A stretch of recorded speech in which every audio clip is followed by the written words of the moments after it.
This is our pollinator garden. So it's in the process of being developed. We started at the far end and we're working this way as to not disturb too much at a time. We're developing it with only species that are specifically native to the Fraser Valley. We're trying to attract as many native pollinators as absolutely possible here. So quite a few have been installed yet. We're working forward on this section. Now that summer's coming, we're going to wait until fall to start planting in this area again.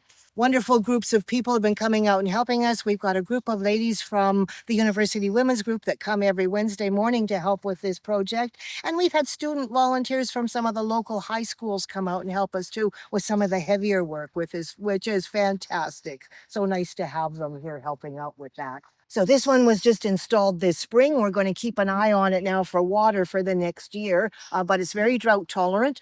This is called mock orange, a lovely scented plant. A lot of people actually use this as an ornamental in their gardens, but it's fabulous for attracting pollinators and again, super drought tolerant. So that one was just installed. There's two other specimens in our garden that were here previous that are growing quite nicely. We've just added a few little plants here that we're working on getting established. This one right in here, Mountain Avens, and this should form a beautiful colony as well here.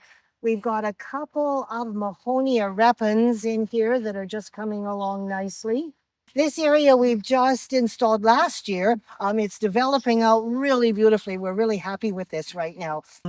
There was a road that actually ran through here with gravel. We removed the gravel to create a path through the center of our garden and added some lovely organic soil in here to plant into. So this area tends to flood over the wet season. So all of the plants that are in here are moisture-loving plants, and they've really done very, very, very well in here. So looking nice. It's starting to look like a lovely garden in here now. This is another section of the garden from a different angle. Again, we're working on developing this a little bit at a time because we don't want to disturb the habitat too much all at once. So we're giving the creatures a chance to move along. But we put some asters in here.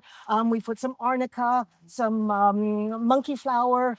There's lots of penstemons that have gone into here, some goldenrod. And again, these are all species that the pollinators absolutely love. So we've also installed a little bit of a puddling area here for the butterflies. We're hoping that they make use of it very soon. So wet soil in here, butterflies need that to extract minerals from the soil. So that's what this little spot is all about. The next area here has been developed more as an alpine part of the garden. So there's a lot of plants in here that really like hot, dry, well-drained, poor soil. So this is a lot of gravel. And basically it was designed to facilitate the soil that was already here, which was very dry and very gravelly. So the plants that you see in this area have been put in here for exactly that reason, and they will take care of themselves as time goes on and once their root systems are a little bit more established. This is the pathway that was developed with the gravel that was removed from the roadway. So we've created a nice little walk up and over here. So we're transitioning along here into an area that's more of a forested type area. So we've got some spring plum in here. We've got some flowering currant in here, cascara. Of course, we've got the bleeding hearts, and we're hoping this is going to develop a beautiful ground cover in here with the bleeding hearts. Some other little partial shade loving plants that are native to this area. Some were put in last year, some were just put in this year. So some salal, some Jacob's ladder, some Canada columbine in there. And again, we're hoping that this is all going to develop out and create a beautiful. This is the Cornus canadensis, by the way, Kristen.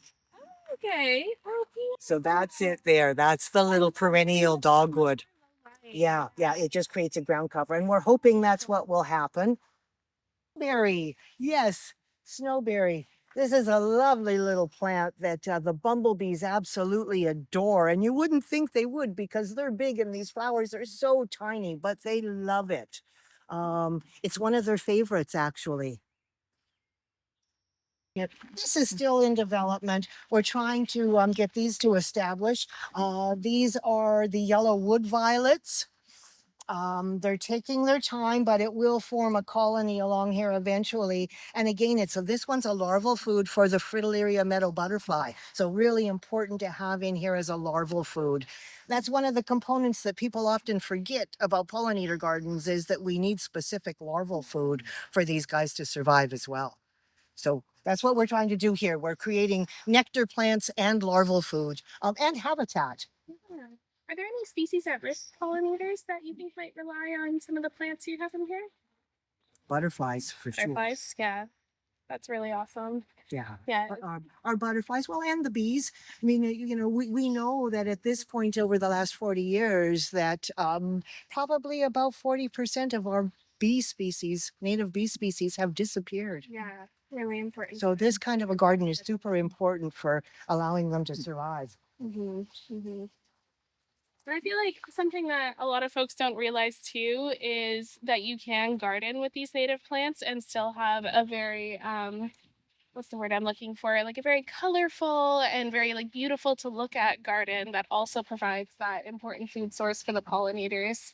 A lot of people are really engaged with like annuals and non-native perennials. But there's so much color to be had out of these native species too, and it's really gardening in harmony with nature. Well, Yeah, it's a wonderful thing to do. It really is. And people don't yeah, realize, honestly, as you say, people don't realize how beautiful a native garden can really be and how much we're contributing by doing that. yeah. And they're certainly a lot easier to maintain and they use a lot less resources. Mhm. Native plants don't use as much water. They certainly don't need to be fertilized. So from that aspect too, it's fantastic way to garden. Yeah, particularly with the droughts we're seeing over the last Particularly. few years. Yeah, yeah, especially when, we get to a point in the year where we're no longer allowed to water our gardens or lawns because the city is, putting water restrictions in place. If you have native species like this, your garden is likely to still stay green and look good for you, without you having to worry about watering it. And I think it's so interesting too. There's some really interesting charts where it shows the depth of roots of native species and that they tend to go so much deeper and they can extract water from so much further down in the ground as well.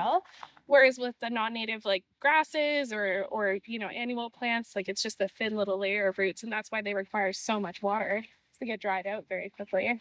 Particularly the grasses. Yeah. Particularly Yeah. the grasses, Yeah. and that's why meadows are so important with native species in them because they really do draw the water and the minerals and the nutrients up from far below Yeah. to bring up. So that's important. Yeah. Just look at this now, Kristen. This is a project we did with some students last year. We made seed bombs with them. And so the kids got some lovely compost and some clay, and we put native plant seeds into them. And the kids made little seed bombs that we dried out and they threw into the garden here. So these were all planted by our students. And this year they're looking fabulous. So they're coming along nicely now. I'm really excited to see this is finally blooming. So this is our woolly sunflower. And it's taken some time, but here it is in blooming. And we've got some bees over there. What's this blue flowering species? That's bluegilla. Bluegilla. That's an annual, but it is a native species. And as you can see, highly attractive to the bees. They really love it. Any plants that are blue or yellow in flower are their favorites. So, yeah, this is very exciting. I'm super excited to see this happening. It really makes my heart warm to see that this is actually done really well, really well. And we've had some students come back that said, "Oh, I helped with planting this," and they're really excited to see it growing and flowering. Our summer camp kiddos. Yeah. Oh my goodness, so fun. And so many people have contributed to the project at this point too. Like it's really been a community effort to restore this space. I think it's sort of been a dream of various people who've worked at the Heron Reserve or volunteered at the Heron Reserve over the years to actually get a functioning pollinator garden here. And I mean, you're the one who's been able to make it happen. We're really close, aren't we? Yes, yes. Yeah, it's really exciting. Something really exciting that's happening this week coming up that Kristen was telling me about is we had a group of students that came here that were raising butterflies in their classroom. So we talked to them about the pollinator garden, and they're coming here this week to actually release their butterflies. Yeah, So right. that's really exciting. I'm so excited to have that happening. Yeah, yeah. And you said they were going to be painted ladies. Painted ladies, yes, Yeah. yes. I think she said they have 25 of them, so we'll get a good little influx of pollinators here. Yeah, it's gonna be fun. Hopefully, they find some places to lay their eggs. Oh, for I'm next sure year. they will. Yeah.